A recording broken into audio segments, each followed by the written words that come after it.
The Comets had a bitter taste in their mouths from their loss to Princeton earlier in the season, but this wasn't enough to get them the W they were looking for, with a final score of 55-50. According to assistant coach Christy Littell, the Comets played the way they wanted to, but the shots just weren't falling. So, having played Princeton once before a couple weeks ago, do you think that gave you guys an advantage tonight?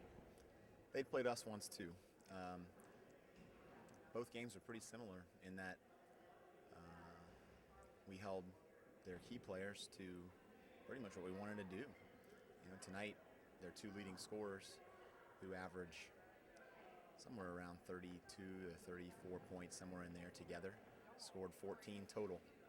And a guy who was 5 for 11 on the season, shot 7 for 7 and had 17 points. And so it's been a little bit weird how we've lost the two to them. Where we feel like tonight we did a lot of things right, except making layups and free throws, which is kind of third grade basketball stuff. Early on, you guys, instead of digging yourselves in a hole like you did against Princeton the first time, you guys hung with them, and they didn't like that. They started to press you guys right from the get-go. And your guys, at first, they started, kind of dwindling under the pressure, but they came back at halftime, and you're only down one. What did you tell your guys keep them mentally in it?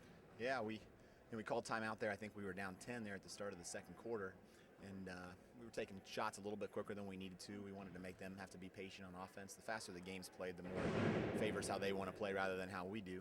And once we were able to slow ourselves down, the press didn't really bother us. Down there 3 weeks ago, we had a bunch of turnovers in the second quarter for easy layups, and I think we had one tonight the whole game. We did what we really felt like we needed to do with handling their pressure, especially there as we made that run in the second quarter to get back in it.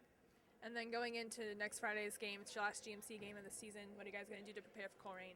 Yeah, they're a little bit different than they were the first time we played them. Their point guard's one of their best players. Benny is his name, and he was injured the first time, and he's back now, and they've been playing better lately. It's kind of a similar team to Princeton, really, in that they're not a team that runs a lot of half-court offensive sets. They want to pick up the pace of the game and play faster, and they're athletic and a little bit harder to guard, and so it's not a whole lot different than what we wanted to do tonight. Hopefully we do it a little bit better. Mesa will try and finish out their conference schedule next week with a win over Coleraine. I'm Megan Stamper, NBC Sports.